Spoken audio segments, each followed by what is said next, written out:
We are wondering what is happening to the world. Everything is changing.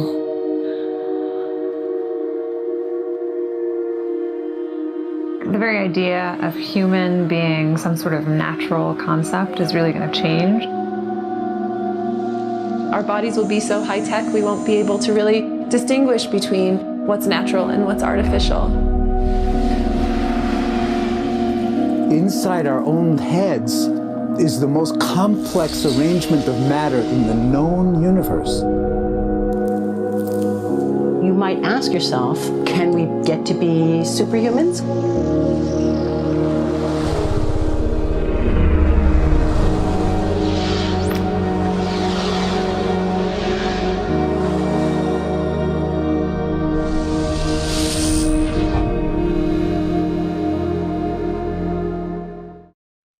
As anticipated months ago, the second wave, or tail end of the feigned first wave, is raging throughout the United States of technocracy.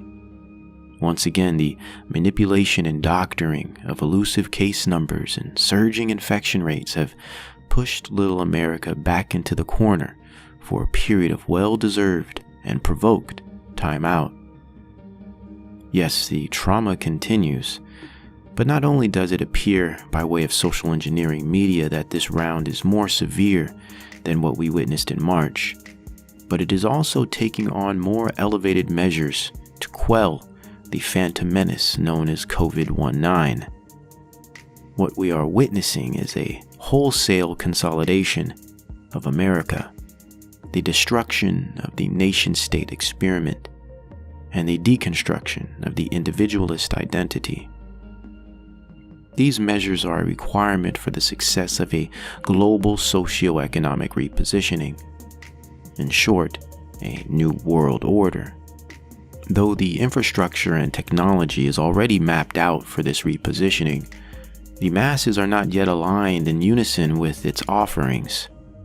Therefore, the establishing powers, in order to reach their projected goals, must shift the socio-psychological paradigm. This idea of reposition and reset is perfectly described by the efforts of globalist despot Klaus Schwab. Allow me to give you some examples. The best way to foster a more cohesive and inclusive society, that's our theme, is to provide everybody with a decent job and income. Therefore, we will create here in Davos a public-private platform to provide 1 billion people with the skills needed for the age of the fourth industrial revolution.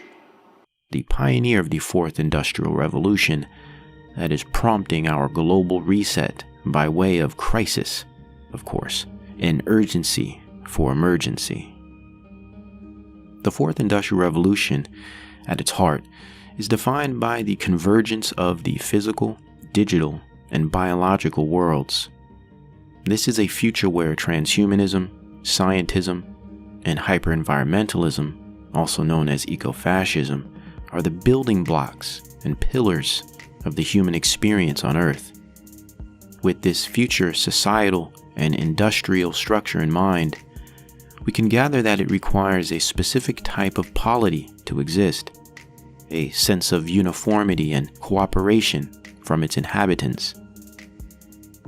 Here we understand the drive for communitarianism, the replacing of individualism with collectivism, and the utilitarian rhetoric entailed within mass campaigns of guilt, shame, and threats of group ostracism, also known as cancel culture.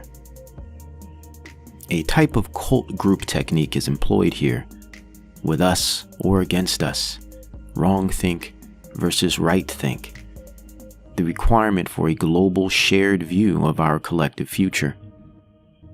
Schwab details in his book, The Fourth Industrial Revolution, we must have a comprehensive and globally shared view of how technology is changing our lives and those of future generations, and how it is reshaping the economic, social, cultural, and human context in which we live.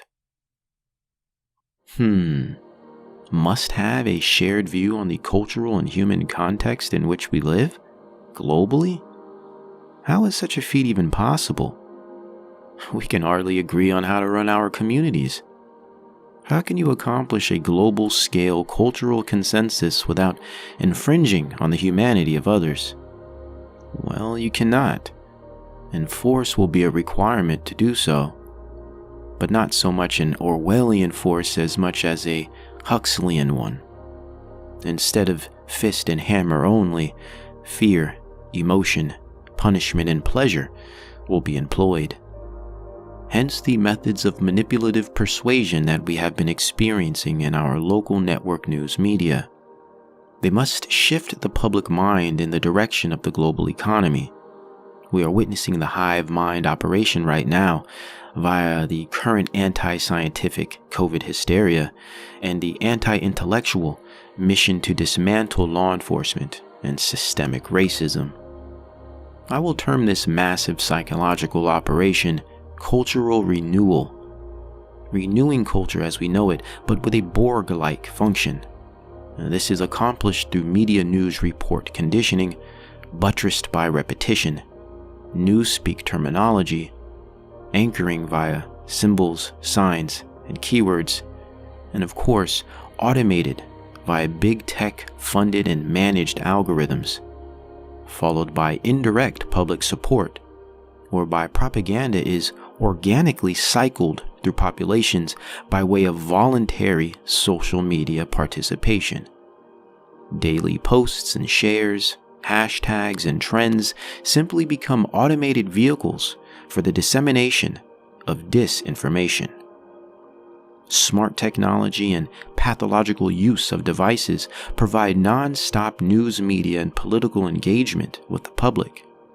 This engagement creates the social engineering platform needed for cultural renewal. In other words, cultural renewal via collective compliance tests and operations in the form of psychological operant conditioning. What's fascinating about this dynamic is the level of success that has been achieved absent of any real evidence to justify its draconian measures. When the establishing powers can succeed in acquiring full spectrum dominance over the minds and behaviors of its subjects without the assistance of reliable and reputable scientific data, well, now you have produced a taking candy from a baby scenario, whereby manufacturing consent becomes a cakewalk. What is now formed out of this multilateral operation is a consensual hyper-reality, an abstraction of reality that instructs and directs the human population via symbology, charts and graphs, rigid pragmatism and black and white thinking, models and estimations, potentialities and presumptive measures. It has come to the point that the masses are being controlled by remote and have little to no influence over their own behaviors, emotions, and state of being. The full spectrum dominance is nearly completed, such that this elusive and imaginary pandemic has granted the global authority with the ability to jail the non-compliant. A Spokane man who tested positive for coronavirus is now in custody after refusing to comply with an isolation order. Authorities say this is the first incident of its kind here in Spokane County. The individual has been placed on a civil health hold by Spokane Health Officer Bob Lutz. Jail staff are following strict protocol already in place for COVID-19 precautions. It's like having your water shut off for not leaving a glass of milk and plate of cookies for Santa Claus. Imagine receiving a visit from the local police, and you are told you have to spend the night in jail for a while because you have caught the cooties, and you pose a threat to the rest of the community. Dr. Pam Popper has some interesting observations regarding this hysteria. Yesterday, so let's take a look at this. So I printed this off. This is right from the CDC's website, okay? right from the CDC's website. And so let's take a look here. It goes into some background information. COVID is really serious. We have to make up numbers all the time to keep it really serious. No, I'm paraphrasing here. Okay, remember, it's fact-free hysteria. So, all right, so here are the clinical criteria. There are so many ways you can be diagnosed. There are 15 ways that you can become a case, all right? So the clinical criteria is at least 2 of the following symptoms: fever, measured or subjective. So you can just say, I have a fever or I feel warm, check. All right.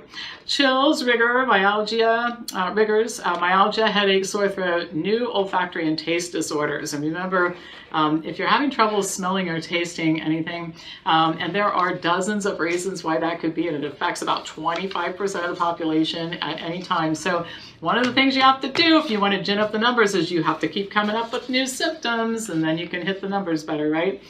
So either all of this subjective crap, or at least one of the following symptoms: cough, shortness of breath, or difficulty breathing, or severe respiratory illness with at least one of the following: clinical or radiographic evidence of pneumonia or acute respiratory distress syndrome. So you don't really have to have COVID to be labeled COVID. You just have to have some symptoms or have something else like pneumonia, and then you can be labeled COVID. And no alternative, more likely diagnosis. Now, the laboratory criteria is really fun. And so anyway, the detection of severe acute respiratory syndrome, coronavirus 2, using a molecular amplification test. This is the one I wrote about last week that's 100% inaccurate, shown to be in 2006, 100% wrong, okay?